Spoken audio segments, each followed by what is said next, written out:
to Reish Mem Daled. Yeah. Remember, he's talking here in the chapter about Yirat Shamayim, being God-fearing, and how important and central that is to a person's Avodas Hashem.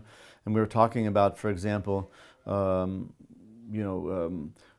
who can learn Torah but has no Yirat Shamayim is one who's compared to having the inner keys but not the outer keys. We had that long discussion there, but many different sources that he brought were discussing the real centrality of Yirat Shamayim, and Torah without Yirat Shamayim is it can, God forbid, be reduced to just purely an intellectual or academic exercise, which it certainly shouldn't be. And therefore, he says that a person has to put every effort to working on Yirat Shamayim. And that's what's going to be the topic here of the continuation of the chapter. So on Reish Mem Daled, he says this: now that we've seen that everything is dependent on Yirat Shamayim, and the entire Torah is really not going to benefit a person unless it is together with Yirat Shamayim. And it's like a peg that everything is hanging on it, depending on it. Everything depends and is hanging on one's Yirat Shamayim. And that alone is what stands for a person forever. The Yirat Shamayim. That's interesting. Meaning, even if he learns a lot of Torah, even if he performs a lot of the mitzvahs, but if he doesn't have Yirat Shamayim, he doesn't really have anything lasting. What's really lasting in the world to come, he says, here's the Yirat Shamayim.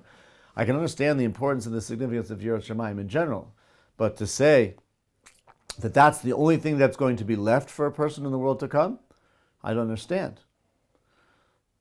But maybe it has to do with one of the analogies that we saw on the introduction to this chapter, where he spoke about a master who told his servant, bring a certain quantity of grain up to the attic.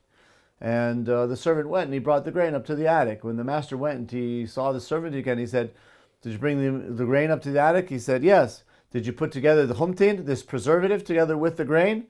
He said, no, you told me humtin. You told me the grain. Yeah, humtin, you didn't tell me. He said, if you didn't put the preservative together with the grain, better you not put the grain than to put it there without the humtin. Which means that since everything is dependent on Yirat Shamayim, if you don't have the Yirat Shamayim, it's not going to last. It's going to be like that wheat which has no preservative, so it's going to rot and decay. So maybe that's the point here. Even if a person spends his entire life learning Torah or doing the mitzvahs, but his intention is not with Yirat Shamayim, it's to gain honor or glory or money or recognition or whatever the case may be, it's really not anything to do with Yirat Shamayim, so then what does he have? Anything that he has is going to rot. He doesn't have the preservative. He doesn't have what's going to enable it to last for a long time. That's the Yirat Shamayim. So maybe that's what he means here when he says, Hi levado imeres la'adam lo me'alimim. That alone, the Yirat Shamayim, is what's going to last for a person forever. And what of the opposite? Pardon me? What of the opposite? If he has Yirat Shamayim and no Torah. No Torah learning and no mitzvahs. We say, in Amar, it's Chosid, but here we're talking about Yirat Shamayim. A person can have Yirat Shamayim and not be particularly learned. Ultimately, I guess that's better. For what we see here. If you have a person who is,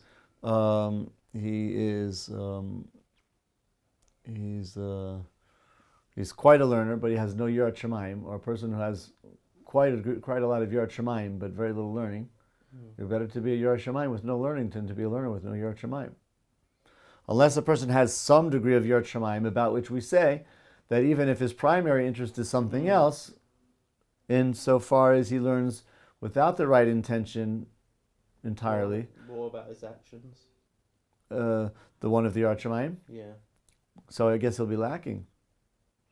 So it's better that he just fears but doesn't do what he should do? I suppose, yeah, you're right. That's a very good point. I mean, if he's a Yirat Shamayim but he's not very learned, then of course there are going to be things which he doesn't do properly, or he might not do at all.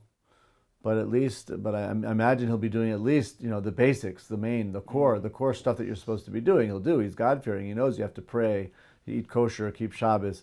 He might not be learned enough to keep some of the fine details, and that's very important. And he'll be missing that.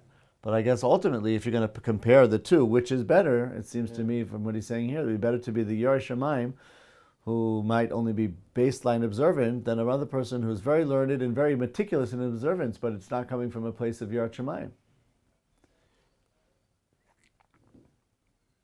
It's an interesting point. Yeah. V'chen David zichrono levracha, and so too regarding David,Heid, he testified in Tehillim. He says, Yiras Hashem tohira oimeres load. Pure God-fearingness, that lasts forever. V'chen Shlomo HaMelech olav shalomHeid v'amar, and so too King Solomon testified, and he said in Koheles, Ecclesiastes, V'ha'elokim asa shegiru milefanav. God made it such that people should have fear before Him. Uksiv, and it says in Mishlei and Proverbs, Tov me'at be'yiras Hashem mi'oitzer rav umehuma boy. It says, better a little bit with Yirat Shamayim than a vast storeroom, but it's mixed with confusion. So this verse, I guess, is understood to be addressing the point that you asked. It would be better a little bit of Torah, or a little bit of observance, meaning it would be better even if he's lacking in Torah study and lacking in Torah observance, but it's together. But what he does have is together with true Yirat Shamayim, then a full amount of these things which are all muddled because they're not guided properly with Yirat Shamayim. According to this, when it says better a little with Yirat Shamayim, I don't think it means literally a little amount of Torah study and a little bit of observance. But I guess what it means is, even if it's lacking somewhat. Lechen, yesh leidah sheyesh shaloisha mine gira. Therefore, it is important to know that there are 3 forms of fear. Ha'echas, the one, Hi yira gerua meod. It's an inferior form of yira. Kagon adam she'enu yore milifnei ha'elokim, like a person who's not fearful before God. Ach keshe'aseh eze ma'aseh tov, hu oseh mipnei bnei adam. But if he does any good deed, he's doing it in front of people. Shim lo ya'aseh ha'ma'aseh tov, hen b'limud, hen b'tzedakah, hen b'tfilah, hen b'chol davar. If he doesn't do the good deed, whether it be learning or charity or prayer or anything, az lo ya'aminu bo v'yiva'azu. People won't trust him and they'll despise him because they'll see he's unobservant. Im ken ma yaseh, en olim tzorchen v'einem. What's he going to do? So his motivation for doing anything is really just to find favor in people's eyes. V'im ish zeh mechaven kach kol yamav, and a person orients himself with this motivation all of his days, az achriso adei ovad, then his end is going to be one of loss. Kevan she'en machshavto l'kadosh baruch hu, because his mind is not on God, it's on people. Right? So that's one form of fear. He basically doesn't fear God, he fears other people. And if he lives in a society where people who don't do things, don't learn Torah, don't do the mitzvot, they're going to be looked down upon. And he just he conforms to this because he doesn't want to be looked down upon. So that's a very low form of observance. In the end, he's going to lose out. That's the lowest. Hasheni, hu yoreh milifnei Elokim, he does have fear before God. Ach hu yoreh milefanav mechmas onesh gehinnom, but he has fear for him because of punishment. O shelo yavo legan eden, or because he won't get reward. Umitoch kach yischazek ma'aseh tov, he'll do the good deeds because he wants to avoid punishment or gain reward. V'zeh ha'ish afilu mekayim kol Torah v'chaven zo, and such a person, even if he fulfills the entire Torah with this intention, either for the purpose of getting reward or avoiding punishment, tovu, that's good.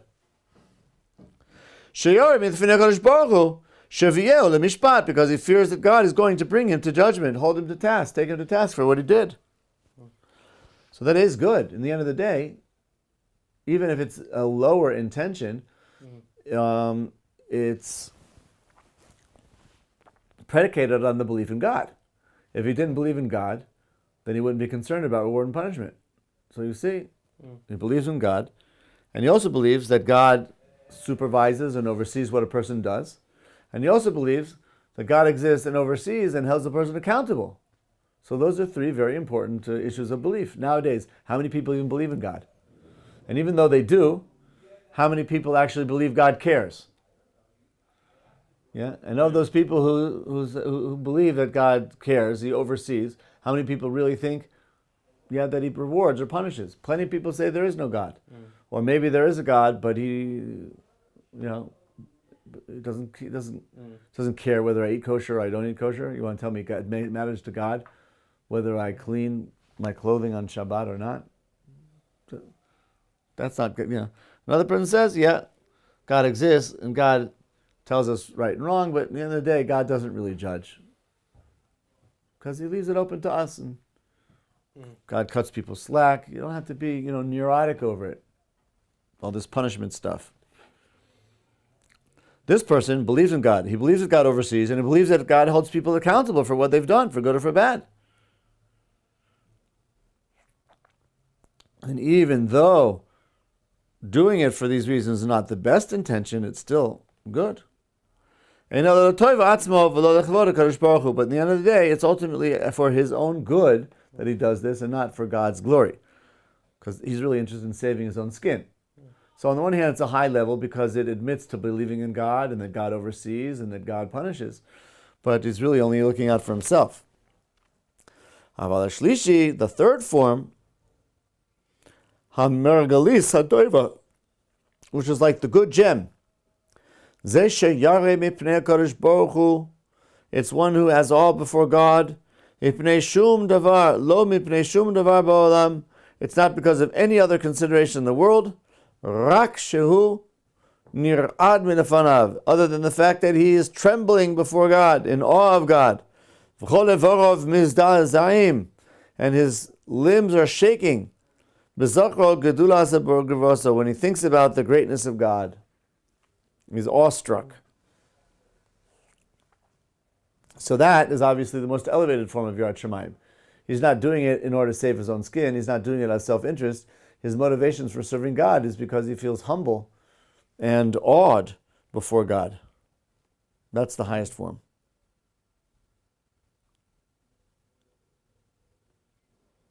Right? We're all challenged with these three different approaches. Yeah. Because very often a person might say, I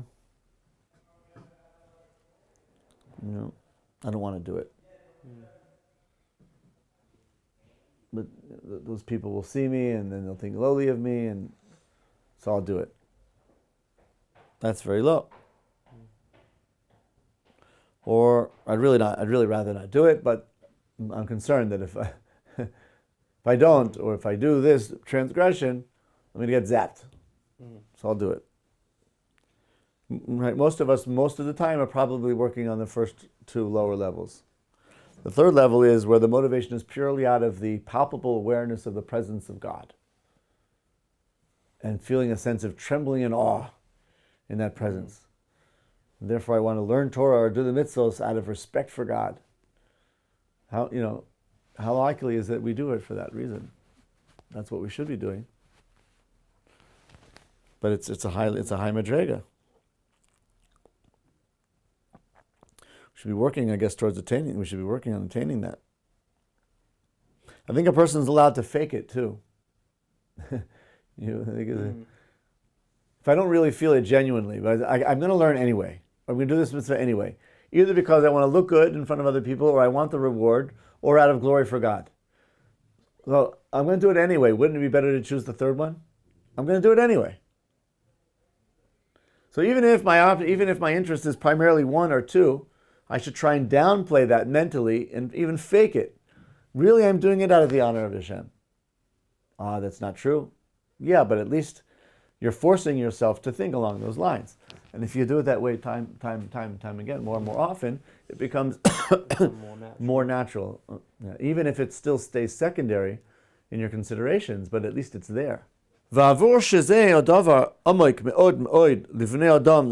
since this matter is very deep for people to understand, meaning it's like I was just talking about, it's a very difficult level of serving Hashem to attain. Ki derech bnei Adam shelo yaseh masim im lo yikavu sheyu lehem revach or yirchak nezik me'aleim, because it's not the way of people to do things which are not going to benefit them or distance from them some harm. That's how we operate. V'men echad me'elu az ma'aseh etzlam hevel. And if there isn't one of these objectives, either to gain good or avoid harm, so these actions would be empty. Why would they do it? And since this third level is very hard to attain, and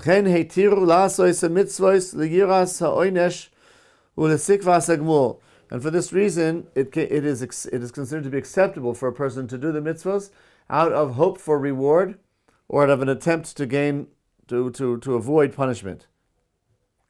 That's the secondary intention. That's still considered to be l'shma.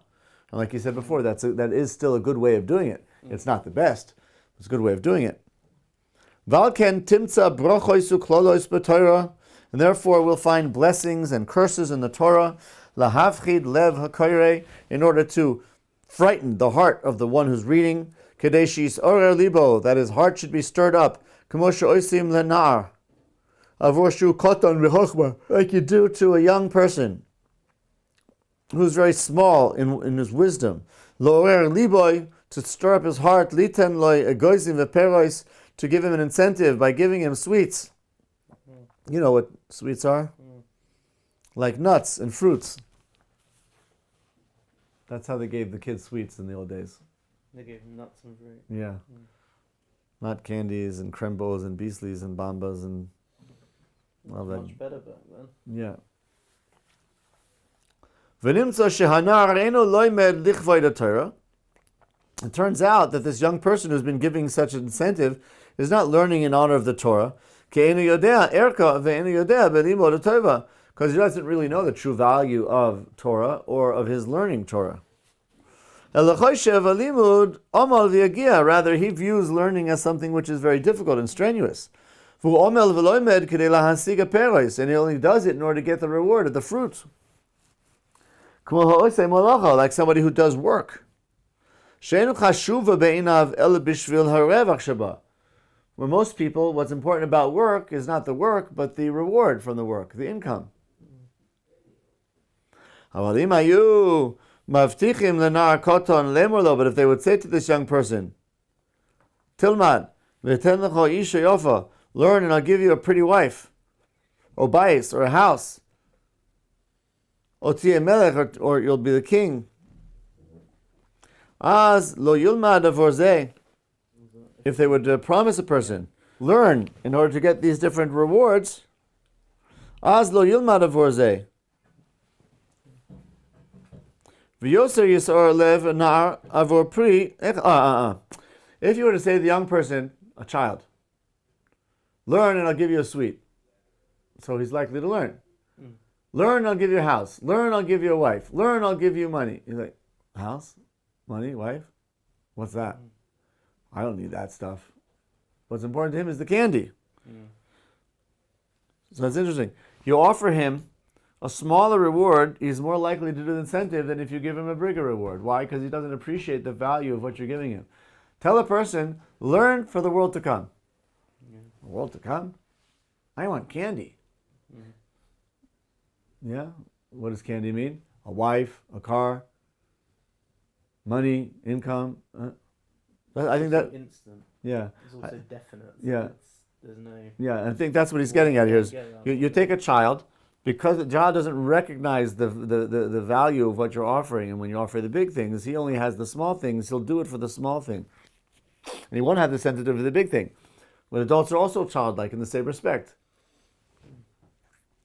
Tell them to do it for the world to come, they're less likely to do it. If you tell them they're going to get reward, tangible reward in this world, their candy, the car, the woman, and so on, they'll do it. It's because they don't appreciate the true value of the spiritual reward. And the heart of the child will be stirred to serve Hashem and to learn much more through one piece of fruit then the heart of the young person would be stirred up for all of these other things, a wife and a car and a house. Because his heart doesn't know the true value of the woman or the king, the kingship that he would get. And so too the Torah is to stir up a person's heart with things that the person knows, is familiar with. And he knows they're good. In order to draw his heart to do what's good. So therefore God promises in the Torah, and it's considered to be acceptable if we serve Hashem for the rain. If we serve Hashem for the food, for the blessing, for the house, for the bounty, for the security, for the health. Because God knows most people are too small to appreciate the larger reward of the spiritual realm. So God induces us to do it with a smaller price, but things which we nevertheless appreciate, like the child who prefers the candy over the house. Give the child the option of either taking a piece of candy or a $100 bill. What is he going to take? Candy. Yeah, even though a $100 bill can buy him 100 candies.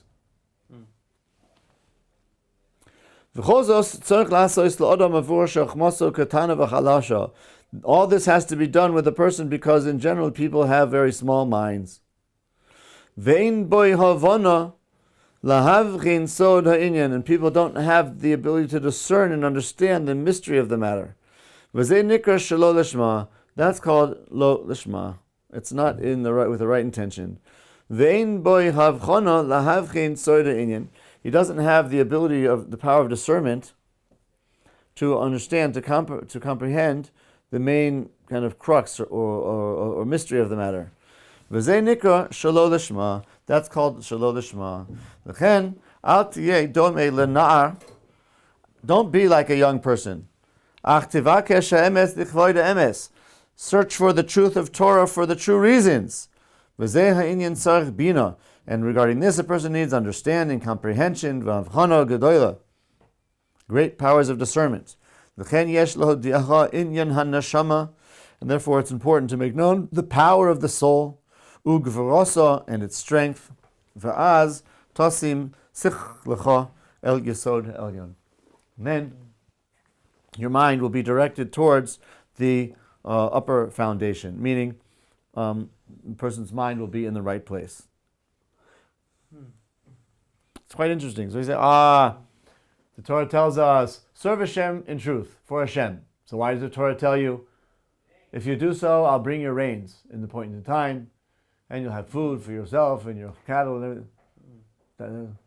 That's serving Hashem. But he says that God knows that our minds are small, and like children, that's our candy, and that's what he needs to offer us as incentive to serve him in truth. We don't like to think of ourselves that way, but I think that that's really true. But I think that's the truth. I think it's the truth. It's completely true. Yeah. I find it like quite disturbing. Like I heard the story somewhere. I can't remember what it was. It was about during the Holocaust, where they had a pair of tefillin, and people would like pay with whatever it was they had, just to be able to lay tefillin like in a concentration camp. And like today, it's like we're it's like you almost have to pay me to do right, it. Like, you know, right. It's like it's disturbing, and even knowing that, it's like I'm still disturbed by the fact that is still the case, even knowing this sort of. Yeah, it's exactly like that. In those situations, people would pay for the opportunity, and now we have to pay people for them to take the opportunity. Yeah, with all the freedom and choice and securities and. I mean, when I was first becoming religious, my feeling at the time was that people who were involved in investigating learning were genuinely interested in learning. There was really no reason to do it, no incentive to do it. On the contrary, there were quite a lot of impediments and hurdles to overcome. I suppose ultimately there was the incentive of its being viewed as a good way of life, or presenting a person with a healthy, wholesome way of life, or a key of happiness, and those are all incentives. But I'm not necessarily saying it shouldn't be done this way, but it's just interesting to me that nowadays people come and hear Torah and they punch in with the clocks. You know, you go to work. Right. You have a card, you punch in, right, and then when you leave, you punch out. And they pay students to come and sit and listen to Torah. They get stipends. Yeah. There was never such thing when I was starting out, but either times have changed or different methods are used. I mean, I guess you have to say that this is a young person who could be using his time otherwise, and there's a way of kind of, I don't know, compensating him for his time. Maybe he could be working at that time. I'd love to come to this year, but I have to work. So there's a way of perhaps compensating for his time, which he could spend working otherwise. And we know that's very important. People have student loans and so on, and expenses. It's just it's a strange concept to come to a Torah, shiur, you punch in, clock in. When you leave, you clock out. I think it's just the number of options that people have presented to them today. It's like you could do anything, you could be anything you want. So why choose this? It's like, well, okay, I'll give you my time to hear what you have to say. Yeah, no, I'll go and experience and do something else that I want to do. And that's how it used to be. I don't know. I think that's similar in a way to how it is now. It's Yeah. a bit. All the different options that a person has. But the Torah, I mean, I guess the point is the Torah should be beautiful enough and pleasant enough and enjoyable enough that it should be clear that of the different options, this is one of the main ones. It's the complete opposite mentality with whatever it is. It's not just Torah. It's what is this doing for me? What's in it for me for doing this? Yeah. If I do that, if you can present to me how this would benefit me according to what I desire right now, then that's the key. Okay, yeah. I'll take from that, and maybe I'll take from here, and Yeah. I'll take from there, and that's. But that's because we that's live really in a taking society. And that's really the key term. Is what can I get from it as I see it now? But if that's the point he's addressing here. A child cannot be expected to take the $100 bill. Yeah. He'll take the candy, even though it's less valuable and ultimately it's less healthy. Yeah. That's the difficult point. Is kind of getting people to see beyond the candy. Yeah.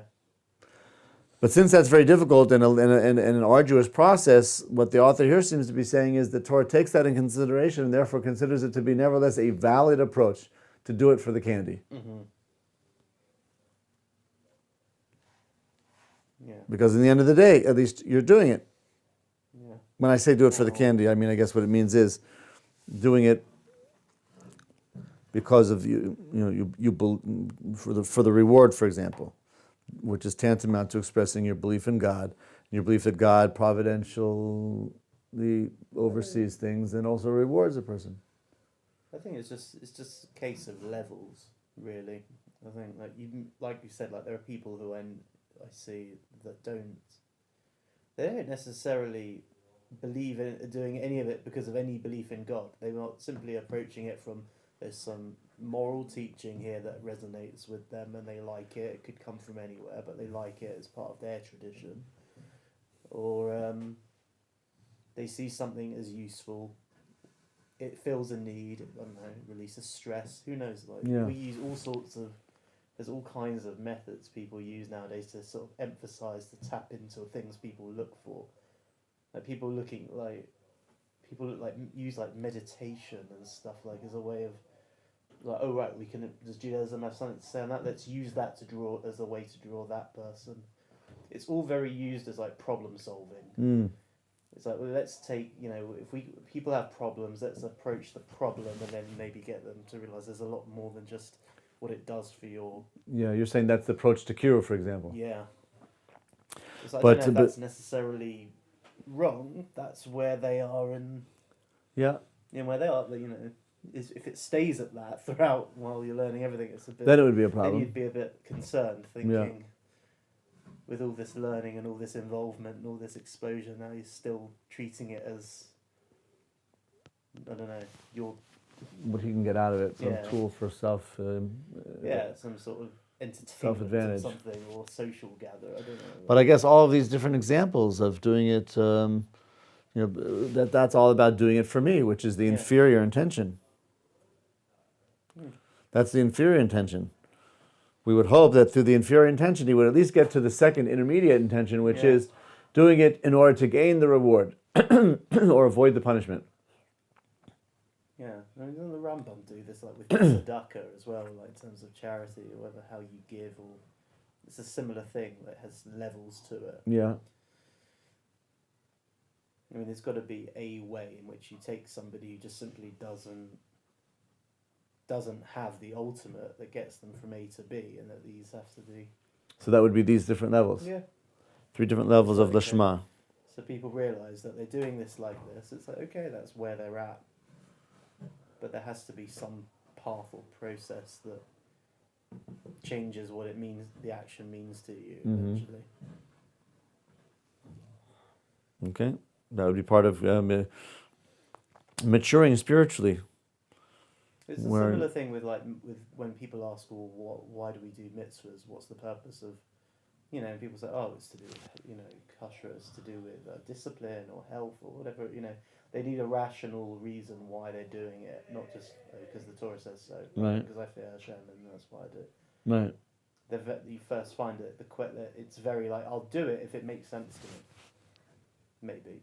Rarely will you find people straight away go, you should keep kashrut. All right, what's that? Here we go. And then Yeah. it's why am I doing this? Because Hashem. Oh, really? Oh, I didn't know. Okay, straight away. It's a bit more. I need more. Yeah, than it's that. true. It's true. There are 2 different approaches. I guess you could say, if you demonstrate to a person that God, that there is a God, and that the Torah is from God, and that God is aware of what we're doing, so then. But I think even if you can demonstrate and prove that, there's still a bit of. I'm finding it difficult to do this without being able to know why I'm doing it, particularly when you're surrounded by people who don't know what you're doing, and you're trying to find a way of articulating it to them without giving them a whole share on why you believe in God and why you believe in the Torah every 5 minutes. Yeah. Yeah, because I started to say if you address the issue of belief. I think you're a bit mad otherwise. Because what? I think unless you can sort of convey, benefit of the actions you're doing, you to some extent doubt maybe the value of it yourself. But if you can't, do you see what I mean? Like when you're hearing a shir from a rabbi, and, they talk about something deep, and then you come away with it thinking, wow, that made sense. That was clarity.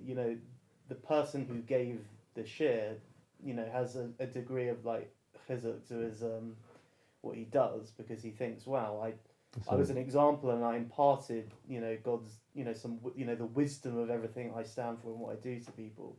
But if you can't articulate why you're doing these new things that you're doing to others, they end up looking at it very, very negatively, and you end up feeling a bit like, I don't feel like I should be doing this almost properly until I can. Yeah. I can convey why I'm doing it, and in a way in which an outsider could see value to it. Yeah, as and well. appreciate. If you can't see the value in it yourself, you think, well, how's anyone else going to? I hear. How Although is the actually theoretically, going to be considered a light in any way? so it seems to me that theoretically, if a person has a strong belief in God, then even without a reason he does it. Why do you do it? Because God said. Yeah. Even though that's not going to resonate with people because they're looking for an explanation as to why. If in addition to that you can give us some reason as to why the mitzvah is beneficial or helpful, or it has some insight or some inspiration, then that would be even better. Yeah. Maybe the proper approach would be a balance on the one hand, knowing that it comes from God, and the second, but also trying to know as best as possible what reasons might be available for us to understand and appreciate it even more. I mean, I find this even with, you just take a completely different subject altogether. You take, like, what I do with, like, nutrition, you do it with food. I can tell you, stop eating this, it's bad for you. You go, okay, it's bad for me, it will give you whatever. But if you actually go into more depth and learning about the science behind it, you start to think, oh my, that really deterred me from thinking I'm not going to eat that again. And when I was reading books on all this sort of stuff, that's how how I'd feel. Like someone would present to me even something like a slice of bread. I think, get that away from me. Mm. And they think, why? What's I don't get it. Mm. Because they don't know about gluten, they don't know what it's doing. So, Right. but the ins and outs of it. Very interesting analogy. That's why I get very frustrated when I'm at like a Shabbos table and the things come out and everyone else just thinks, "Oh, it's Shabbos doing." You've no idea what this is doing to you. Oh no. All the preservatives, all the this, the that, the sugar, it's terrible. Wow. People are completely oblivious. Yeah, that's right. That's When generally you're the case. oblivious, you don't see a problem. Mm-hmm. You just think, okay, so what does it mean to say it's bad for you? You know, like when you hear the statistics of things and what it does, it increases your risk of this condition by this, and when you say it's bad for your blood sugar, okay, what does that mean? You know, Right. when you get to the That's a very good point. the ins and outs of it, It's a good it point. scares you. Right. It creates again essentially like. I suppose that's what we mean. It's the same. It's as applicable. Like was it like fear of Hashem? This isn't fear of Hashem. This is fear of what is. You really get to know what diabetes means, sort of per se. Right. And Very interesting. That acts as a deterrent. So then, I guess it would behoove us then. It would behoove us to know as much detail as possible. Mm. Okay, very good. Let's see. He's going to give an analogy to illustrate the point a bit further, but I think we'll have to hold off on the analogy till tomorrow. Okay. And try and develop the point further. Okay, very good. I see actually there's quite a bit left on this topic. That's good.